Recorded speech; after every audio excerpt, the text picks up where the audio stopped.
here's an outline of what I'll talk about.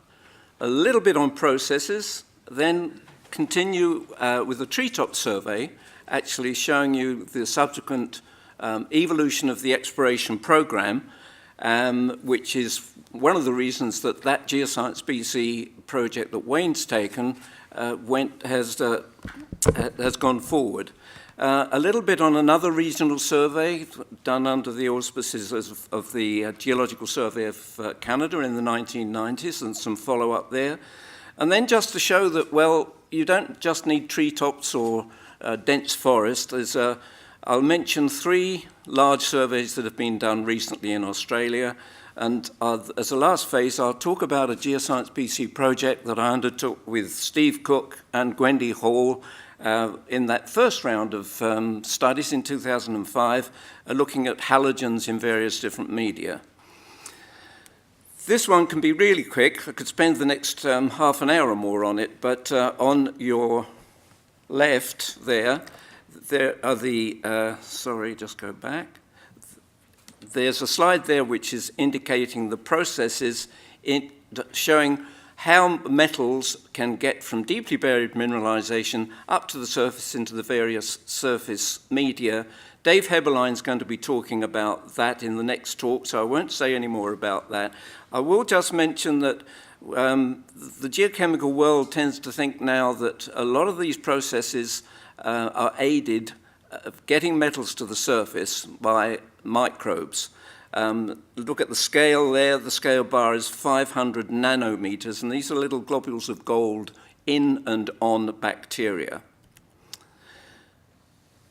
The example I'll give of treetops was undertaken some years ago, in 2006 in fact, and it's resulted in a new Greenfields zinc discovery in the Monashee Mountains of southern BC.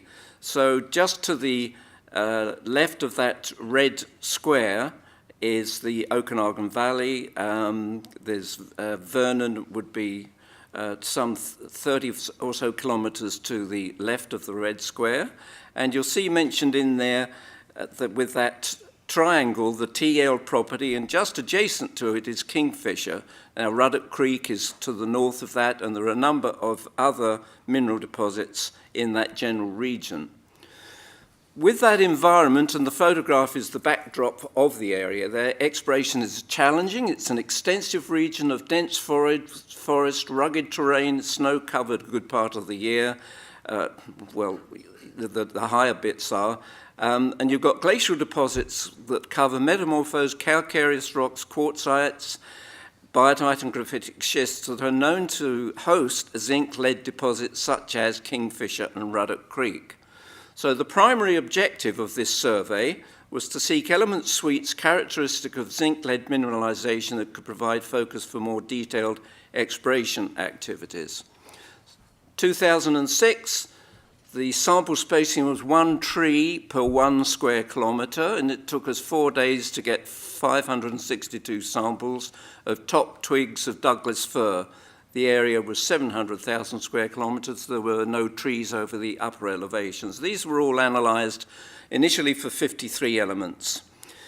And just a couple of examples of that, and just focus on the bit at the bottom, which is there called the South Suious anomaly after the Suious River there, just to the east of Mabel Lake. And cadmium was anomalous. We're still looking at low levels. We're only looking at 1 part per million in dried Douglas fir top twigs. Now, plants need zinc, so a zinc anomaly in plants doesn't necessarily mean too much, but since cadmium goes along with zinc and plants don't need cadmium, cadmium is a much better element to target if you're looking for zinc deposits. Much the same now too with thallium. Thallium will go with both zinc and lead, but again looking at that southern area, and that's the area I'm going to focus on mostly with that South Suious bit, the purple blob in the bottom centre there. All this information was brought out in a GSC open file, and to use the words of somebody many of you will have been brought up with, Professor Harry Warren at UBC, the results were looked on with benevolent skepticism, and he was disappointed that people didn't embrace the biogeochemical method.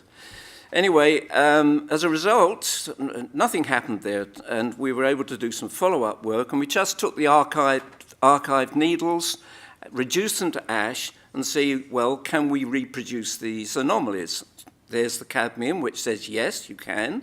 And there's the thallium, which also says, yes, you can, with a few other blobs. But I'll just focus on that one area, because we then went back in to do some ground follow-up.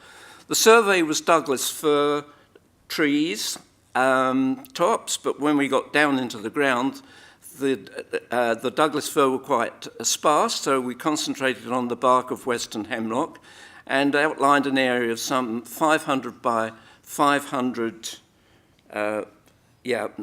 by 500 meters where thallium was anomalous over what we by then were calling the discovery tree. The next stage was to go into more detail on the ground and just sample at regular intervals using the AH soils. And you'll see there that the thallium anomaly, the highest one, is displaced a little bit from the zinc. So this is AH soils now, so we don't have to worry about what a plant might need. That's what the forest looks like there. You've got no outcrop, you've got lots of trees, you've got lots of moss-covered ground, and what turned out to be a fairly thin veneer of glacial deposit and soil. And so we went back into where you saw that high zinc value there. Bob Thompson hacking away to see what he could find, and within about 10 minutes he got massive sulphide mineralization. Following on from this, a lot of activity, a lot of trenching was done, rock chips, well, a lot, about 300 meters of trenching, 3 trenches each about 100 meters. Rock channels were cut and chips, and these were all analyzed, and you've got a pretty nice zone there where you've got silver, zinc, lead, and moly. Now, you'll notice, too, that these are displaced somewhat. The lead is displaced from the moly, and the zinc is displaced also from the moly and partly from the lead. So in summary, just from the trenching, sulphide-rich zone, 10 to 35 meters wide by 50 meters, greater than 50 meters long, open in both directions. Now, in a lot of exploration, you do the geophysics first and then go in with the geochemistry. Well, we're quite proud to say we did it the other way around. We started with the geochemistry and then got the geophysicists involved, and they came up with some superb information for us. Where you see the red arrow, that's where those 3 short trenches were cut, and there was a nice geophysical anomaly right there, and there's a long linear feature off to the east from that, which has yet to be properly investigated. There's a few holes 6 short holes were drilled, and massive pyrrhotite, pyrite with zinc, and metal-rich carbonates as well. So, in short, as far as the drilling was concerned, we didn't get very high grades, but there's more than 5% zinc in there. And subsequently, more exploration, we found boulders exposed with hydrozincite on the surface with more than 19% zinc. And there's some of the other elevated levels of metals that you can see over on the bottom right table there. Now, that's all I'll say about that. I'll just go and talk. A lot of these surveys are being conducted while I was at the GSC over large areas within Canada, and just focusing on BC, and then I'll say a couple of words about Australia in a minute. Totally different environment. The Nechako Plateau program in the 1990s included a reconnaissance survey using lodgepole pine bark. This is before the pine beetle had got set in. And here you're looking at the northwest portion of some 7,000 square kilometres that was covered, including 714 sample stations. So this was just done along the road, sampling every couple of metres. The Nechako mine stood out like a sore thumb as far as moly is concerned.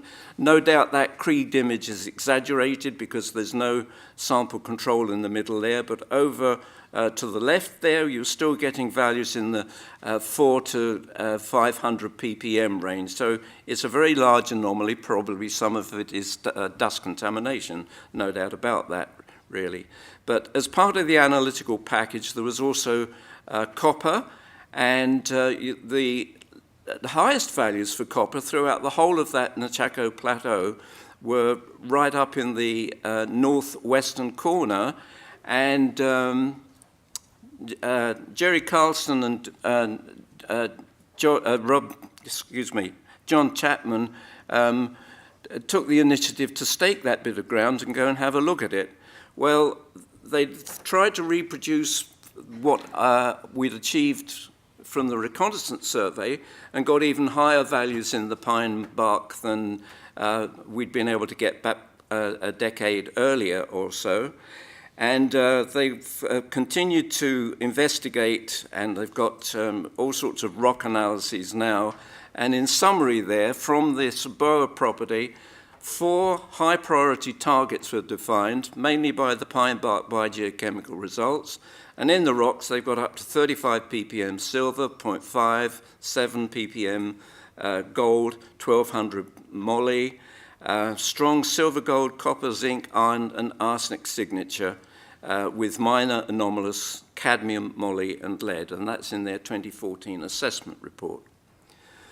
Just quickly to show you that you don't need trees. You can use all sorts of different things. And so there's 3 large surveys that I'll just mention with a slide on each from Australia. Western Australia, CSIRO, Mel Linton, Ravi Anand, and Nathan Reed and a few others have been doing a regional water survey, and they collected the common acacia, the Mulga, at each of the sample sites. And just from the analysis of that, clearly you can see that the Eastern Goldfields superterrane stands out as anomalously rich in gold compared to the rest of the survey area. An awful lot of northern Australia is covered in that nasty spiky grass, the Spinifex. Well, it can be very useful in telling you what's deep in the ground there. And a survey was undertaken in both in the Tanami last year and in the Simpson Desert. And Ken Collison and Laurie Hutton, the Queensland Geological Survey, produced a report from which they felt that the biogeochemical study indicated a possible new rare earth, scandium, copper, and PGE mineral province in southwest Queensland. And down on the bottom right there, that's another sample medium that's been used, and that's a termite mound. And the last example from Australia is from South Australia, where across the Nullarbor up as far as Western Australia. Of course, Nullarbor means no trees, so you're pushing it up to do a survey in that area. But there's an awful lot of vegetation still, as I'll show you in a minute. Now, the idea was to sample along the Trans-Australian Railway at 5-kilometre intervals. So that's the sort of regional picture that you're looking at there. And these were the various sample sites with a few north-south traverses to the main highway, across the Nullarbor there. There's the sort of terrain. You've got salt bushes everywhere. 2 examples of the results there.